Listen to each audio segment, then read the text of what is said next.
Is that copy the same as the original which you gave to the FBI? I would say no. There is some films maybe missing, some frames. Some of the frames were ruined.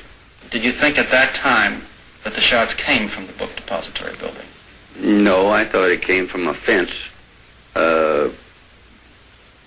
between the book depository and the railroad track. Did anyone else who you know or who you've spoken with also believe that the shots came from there? Most everyone thought it came from the fence.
Imaginez que je sois le président Kennedy et que devant moi, il y ait le gouverneur du Texas, John Connally.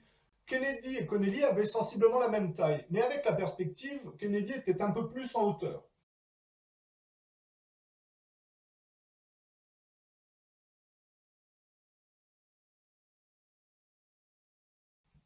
voici de quoi mettre les choses en perspective.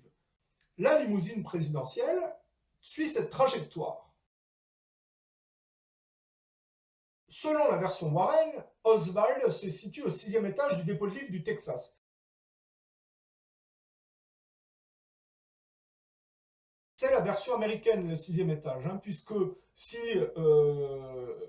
nous observions les étages du point de vue français, comme en France il y a un rez-de-chaussée, ça serait pour nous le 5e étage.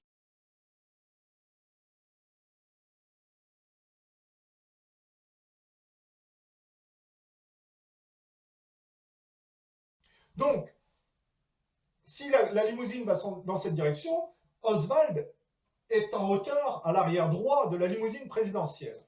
Si un tir est effectué d'un tel endroit, vous voyez bien la perspective, voici à peu près ce que ferait la balle. Elle toucherait le dos de Kennedy pour ressortir par le cou.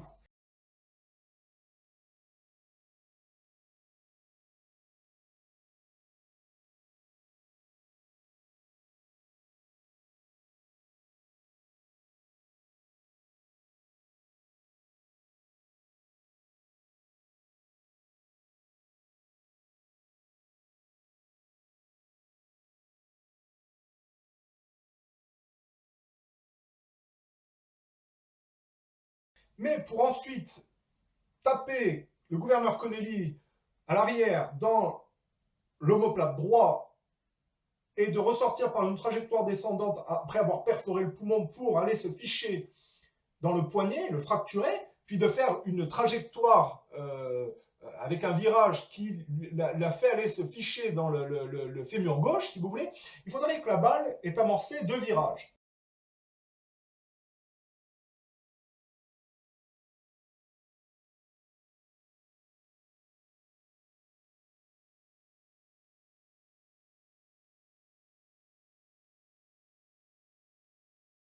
Je le refais d'une autre manière.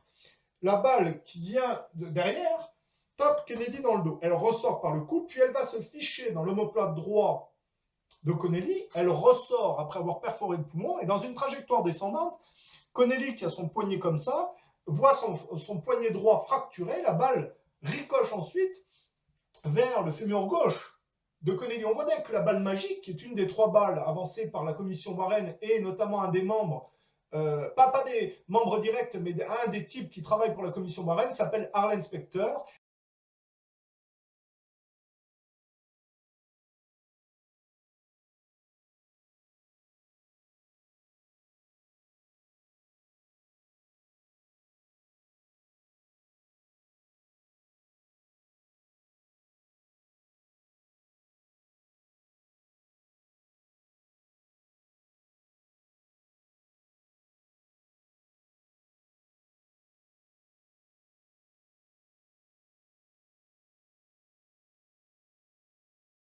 C'est lui qui avance cette théorie de la balle magique. On voit bien que c'est une balle zigzag qui est obligée de faire 2 virages et qu'on rend responsable, si vous voulez, c'est bien commode, des 6 blessures occasionnées, outre les tirs à la tête, au président Kennedy et au gouverneur du Texas, Connelly. Première blessure dans le dos de Kennedy.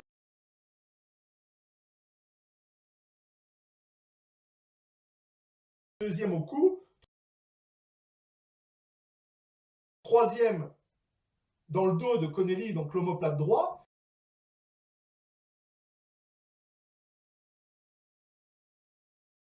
Quatrième, il ressort par devant après avoir perforé le poumon droit.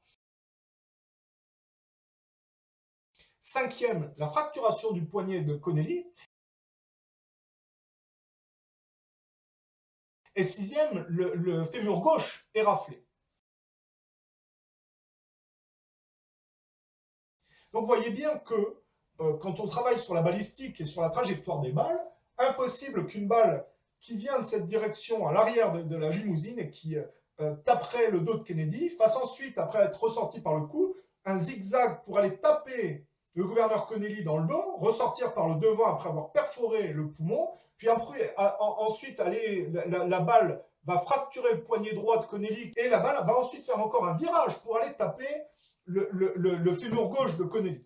On voit bien que c'est une balle fourre-tout qui a été avancée par la commission Warren pour expliquer toutes les blessures et maquiller évidemment le nombre réel de tirs, hein, parce que c'est ça qui est gênant. Et on voit bien l'implication de Lyndon Ben Johnson, qui est la personne qui a mis en place cette commission Warren pour empêcher, si vous voulez, toute enquête plausible.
Okay, here's a list. Do you want to go over that list, see if any of them ring a bell to you?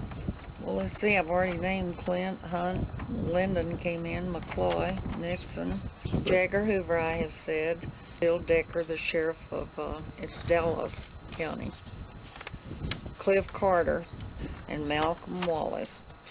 Malcolm E. Wallace. Of course, George Brown, Earl Cabell, the mayor.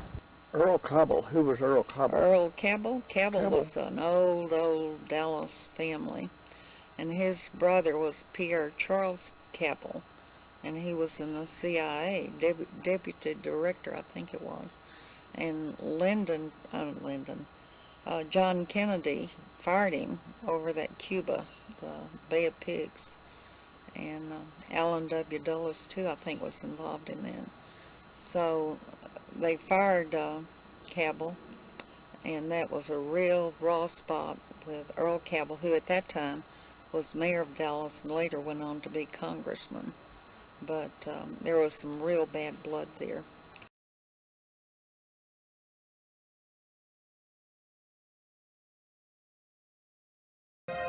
A seamstress and companion, May Newman, provides confirmation that this party took place at the Murchison family home on the eve of the assassination. She lived and worked in another Murchison house in Dallas for Virginia, Clint Sr.'s second wife. She speaks here for the first time. I started working for Virginia Murchison in 1962 until her death in 1997, approximately 36 years. I remember well the night before the assassination. I worked with a man called Jewel Pfeiffer, black man, which was Virginia Murchison's chauffeur. He got a call from her stepson, John, at the big house. They were having a big party for a very special guest that was coming from Washington to go to the party by the name of Bulldog, which I found out later was J. Edgar Hoover.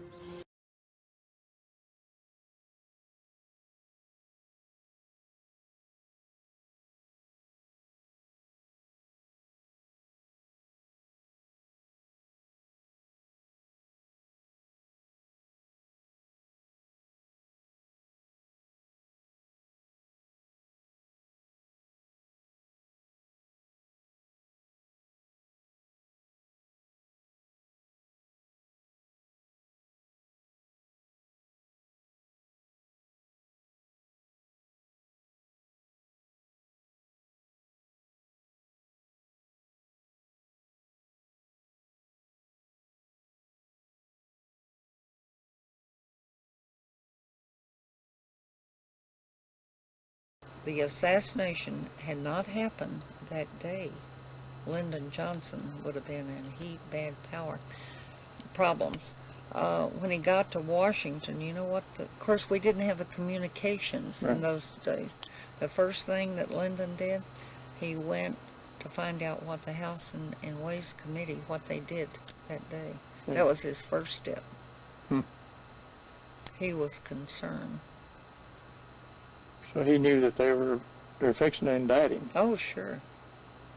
And that's what happened to Jenkins, the fellow that had worked so faithfully with him. Yeah.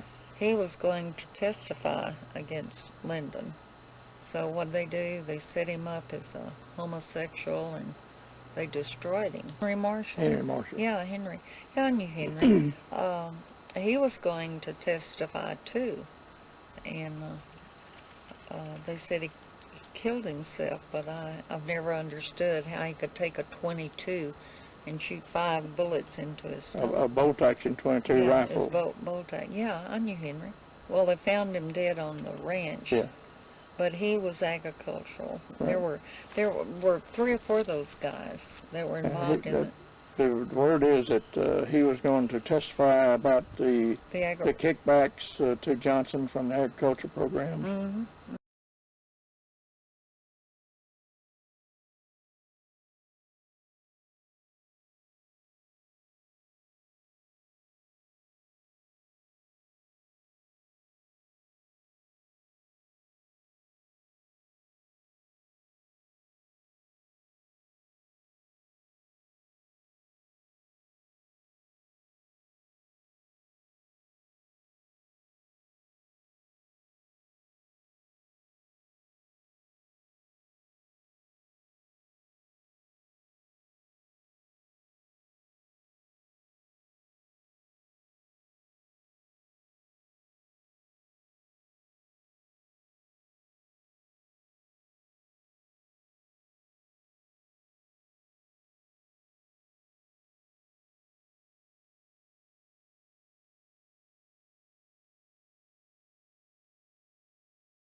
On peut rajouter que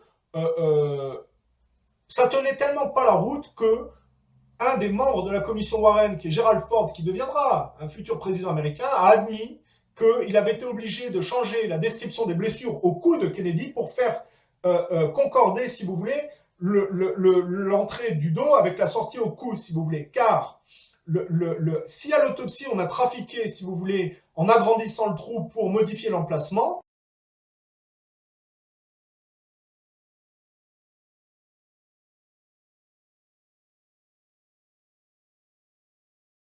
c'était déjà pour essayer de faire coïncider le point d'entrée du dos avec un éventuel point de sortie au cou, si vous voulez, mais en plus, au niveau des rapports sur lesquels Gerald Ford a mis la main, ça a été déplacé pour qu'il y ait un semblant de logique, si vous voulez, dans la trajectoire de la balle. Voilà. The Warren Commission's lone gunman theory relies on something called the magic bullet. One bullet would have caused all the non-fatal wounds to JFK and Texas Governor John Connally sitting in front of him. Warren Commission staffer Arlen Specter came up with that one. What do you know? He wound up a sinner. Gerald Ford later admitted that he changed the description of JFK's wounds to make the theory sound more plausible. He wound up president. You help the Warren Commission in the cover-up, good things can happen. The political crisis gathered over America. After a deluded gunman assassinated President Kennedy, our nation turned to Gerald Ford and a select handful of others to make sense of that madness. And the conspiracy theorists can say what they will, but the Warren Commission report will always have the final definitive say on this tragic matter. Why? because Jerry Ford put his name on it, and Jerry Ford's word was always good. Là, de toute façon, ça, c'était la commission Warren, la balle magique qu'on vient très facilement d'écarter, si vous voulez. Mais là, dans la suite de la vidéo, vous allez voir les impacts photographiés qui montrent qu'il y a eu bien plus que 3 tirs qui ont été effectués ce jour-là.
There was a deputy sheriff, which I think was stationed under the underpass, Buddy Walters. At this time, I says, you know, I felt something sting me on the face as I was standing down there. I said, just sting, and Walters looked at me and says, yes, says, you got blood on your cheek. He says, where were you standing? I says, well, down by the underpass, so we started walking down there. And when Walters got about, well, I'd say 10 feet away, he says, look there on the curb, there was a very visible mark on the curb where a bullet had struck. Either a fragment of the bullet or a piece of the concrete had flew up and scratched my face. And he said, go to the city police headquarters and make a statement, which I did. When the shots were being fired, your first impression was that they came from the area near the wooden fence. That's correct.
Alright, next up, we're going to shoot some bulletproof glass. This glass already has one shot in it, just so you can really see exactly, what happens if you have multiple impacts, multiple fire. And our glass will stop multiple rounds. See, the back's completely smooth, no penetration whatsoever. And let's put a new shot in it today and see how it performs. So this is one that's already been shot up on. We want to do a second shot to show.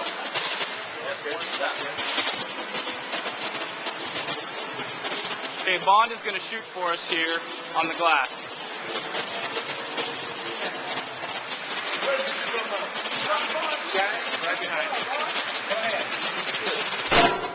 Woo! There you go. A man in a nice suit shooting an AK-47. I love it. Let's see what you did, Bond. Yeah, go ahead. Pull it back. Pull it back. Yeah, back. That one. You gotta pull hard. All the way. Pull it out. There you go. Go ahead. That's a good shot right there. Good shot, Bond. Good shot. Okay, that was the shot. But I'll go to right now. Now you can see what happened here. Right here, as you drop, as smooth as nothing happened, right? See, this is perfect. So this is what we're talking about here right here.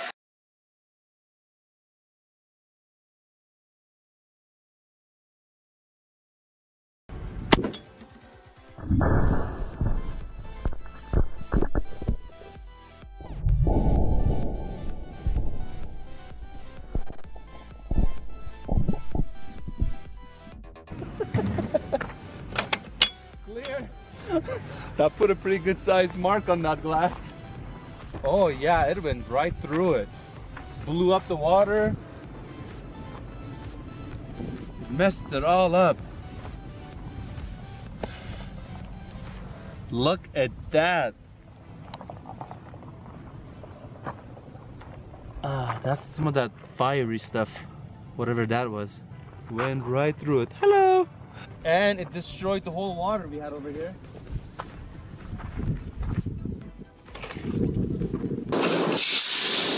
Un 45, este 38, que es un Smith & Wesson, 38 especial, recortado. No, es 357. Un 357, perdón, recortado.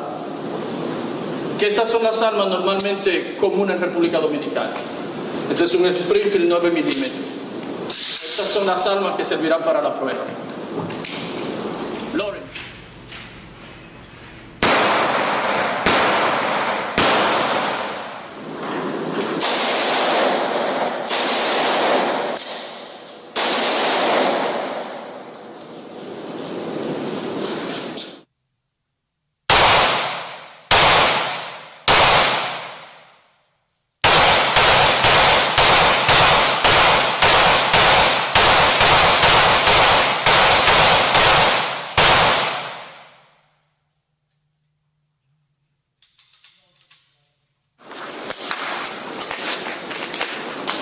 Aquí, como pueden ver, podemos ver el comportamiento de este vidrio B4 con los diferentes tipos de armas y calibres.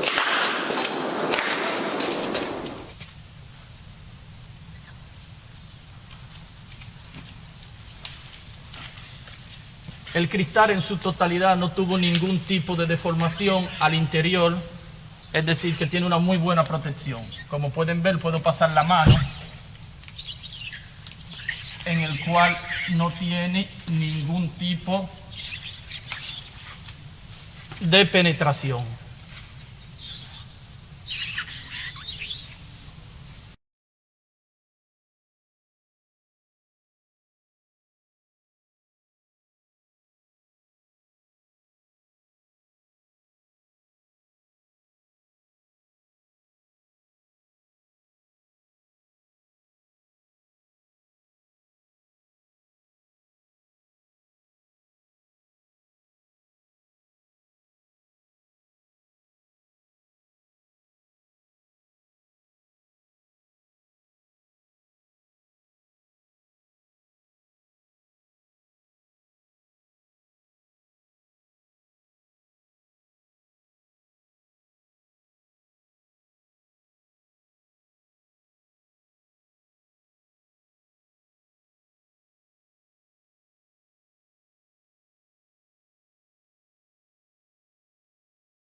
Where do you now think that the shots came from? I believe that they did come from the school book depository because of the things I've read about, the evidence which has been brought forth in the newspapers and through the Warren Report and so on. There was a flash of light, there was something which occurred which caught my eye in this immediate area on the embankment. At this time, I could not identify it other than there was some unusual occurrence, a flash of light or smoke or something which caused me to feel like something out of the ordinary had occurred there. In reading your testimony, Mr. Bowers, it appears that just as you were about to make that statement, you were interrupted in the middle of the sentence by the commission counsel, who then went into another area. Well, that's correct. I was there only to tell them what they asked, and so that when they seemed to want to cut off the conversation, I felt like that was, as far as I was concerned, that was the end of it. Mr. Bowers, how many shots did you hear? There were 3 shots, and these were spaced with 1 shot, then a pause, and then 2 shots in very close order, such as perhaps almost on top of each other, while there was some pause between the first and the second shots. Did you tell that to the Dallas police? Yes, I told this to the police, and then also told it to the FBI, and also I had a discussion 2 or 3 days later with them concerning this, and they made no comment other than the fact that when I stated I felt like the second and third shots could not have been fired from the same rifle, they reminded me that I wasn't an expert, and I had to agree. And they took him down to Dealey Plaza, and they said, okay, Mr. Nix, where did the shots come from? Where did you hear the shots come from? From a fence between the book depository and the railroad track. Cut. Now, Mr. Nix, where did you hear the shots come from? It came from a fence. Cut.